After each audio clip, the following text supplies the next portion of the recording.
Gabon News, bonsoir et bienvenue à tous dans cette édition d'information. Voici les titres. Célébration de la Journée mondiale du tourisme ce vendredi 27 septembre sous le thème Le tourisme et l'eau, protéger notre avenir commun. À Libreville, au Gabon, l'événement a été célébré avec faste en présence du directeur général du tourisme, Louis Baris Ogoula Olengo.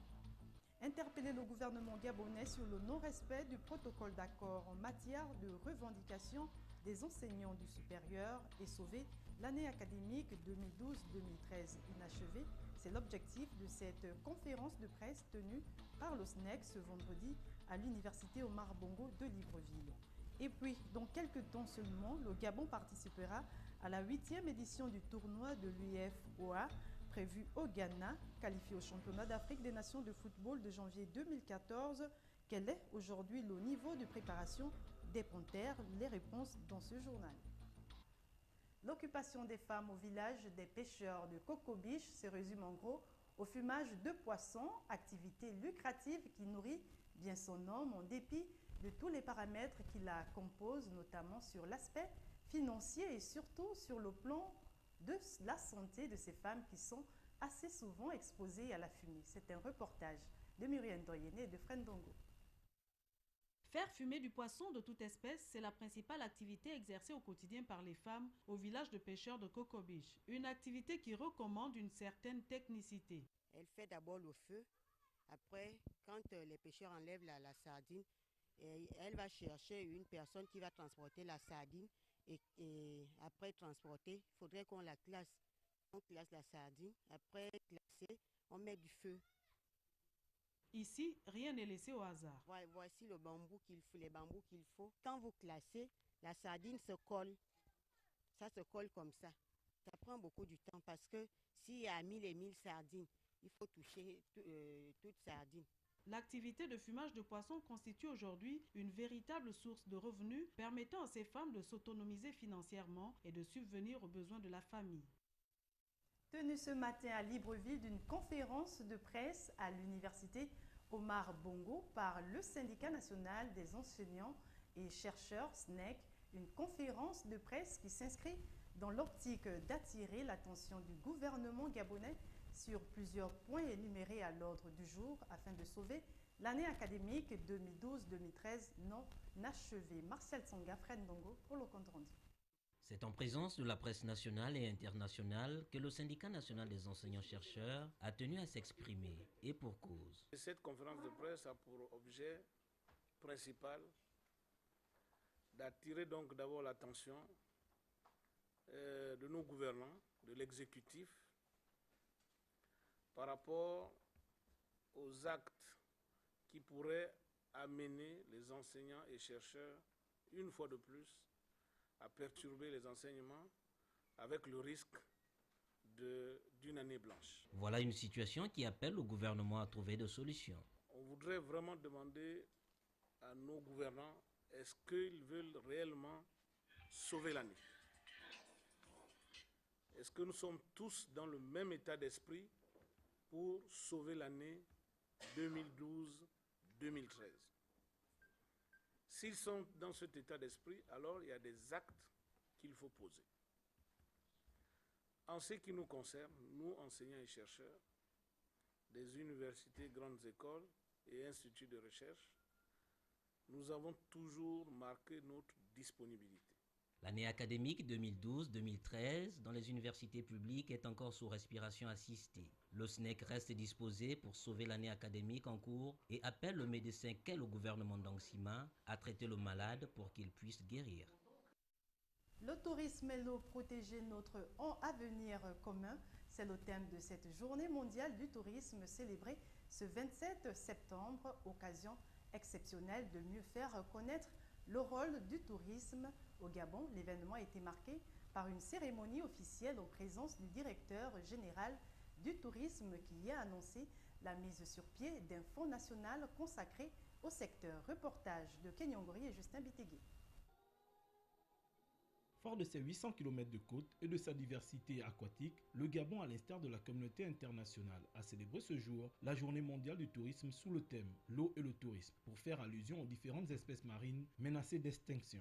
On ne peut pas parler du tourisme et ne pas parler de l'eau. Plus d'un milliard de personnes se déplacent dans leur pays d'origine pour simplement suivre les activités balnéaires et autres.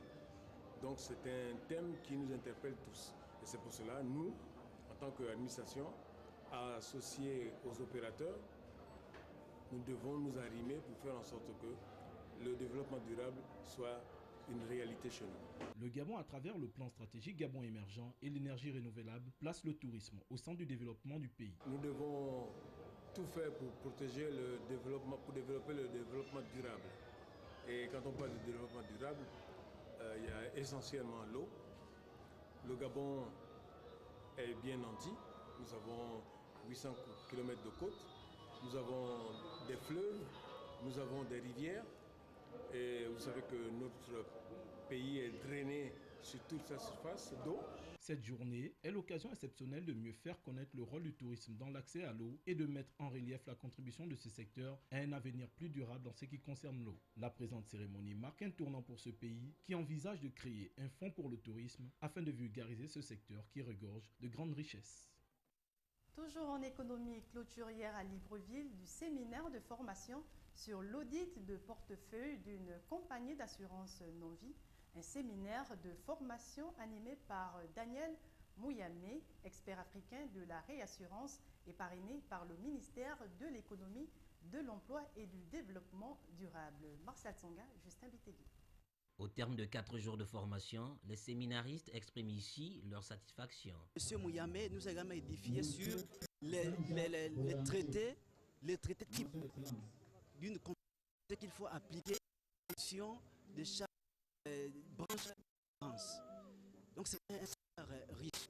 Donc ça a été très enrichissant pour nous en tant que contrôleurs et le formateur a été assez pertinent quand même. Un plus pour les séminaristes qui, pour le ministère de l'économie, de l'emploi et du développement, est un atout. Et au niveau international, notre pays est noté par la Banque mondiale dans le rapport Doing Business, la gestion des délais et des coûts et la simplification des procédures. C'est pourquoi une coopération très serrée avec les deux secteurs, notamment les opérateurs, est nécessaire pour que le classement de pays au niveau international soit de mieux en mieux satisfaisant.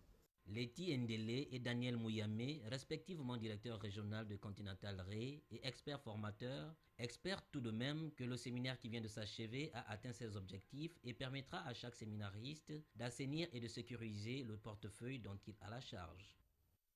Dans le reste de l'actualité, les travaux de l'atelier de formation initié par la Société gabonaise de gynécologie qui se sont déroulés pendant 4 jours au centre hospitalier d'Angonje se sont achevés sur une note de satisfaction générale au regard de la qualité de la formation reçue par les participants qui ont traduit leurs sentiments au micro de nos reporters Muriel Doyene et Justin Bitegui. La satisfaction était à son comble jeudi lors de la clôture des travaux de l'atelier de formation des 3e journées gynécologiques obstétriques axées sur l'endoscopie et l'infertilité du couple. Après quelques jours de familiarisation avec de nouvelles techniques chirurgicales, réelle satisfaction pour les organisateurs. Et nous retenons que ça s'est bien passé, que les infirmières ont apprivoisé le matériel, que les médecins gynécologues se sont impliqués et qu'il nous reste à nous, comme dans toute formation, tout ne peut pas se passer juste en 2 ou 3 jours. Il me reste à nous, les formateurs, à nous les enseignants, de pérenniser cette activité pour que nos populations soient mieux prises en charge. Les difficultés, les problèmes techniques qui sont rencontrés dans ce genre d'organisation, et je dois admettre et vous féliciter tous, à tous les niveaux, pour la pleine réussite de ces 4 journées. Cette formation essentiellement pratique a été sanctionnée par la remise des parchemins à tous les participants qui avouent avoir beaucoup appris. Ça m'a apporté beaucoup de connaissances que je connaissais seulement à la théorie. Parce que ça fait 20 ans que j'ai fini la médecine, mais j'ai étudié seulement l'endoscopie dans les livres. Mais le toucher des doigts, comme je l'ai fait pendant les 4 jours, là, c'est différent. Attendu à présent la traduction sur le terrain des connaissances apprises, sachant que cela dépendra désormais de la volonté de chaque technicien au regard de la nouvelle donne qui prévoit de doter chaque province du Gabon en structure hospitalière de pointe avec du matériel de dernière génération, ceci pour répondre aux attentes des populations. Et on termine avec le sport qualifié au championnat d'Afrique des nations de football prévu en janvier 2014 en Afrique du Sud.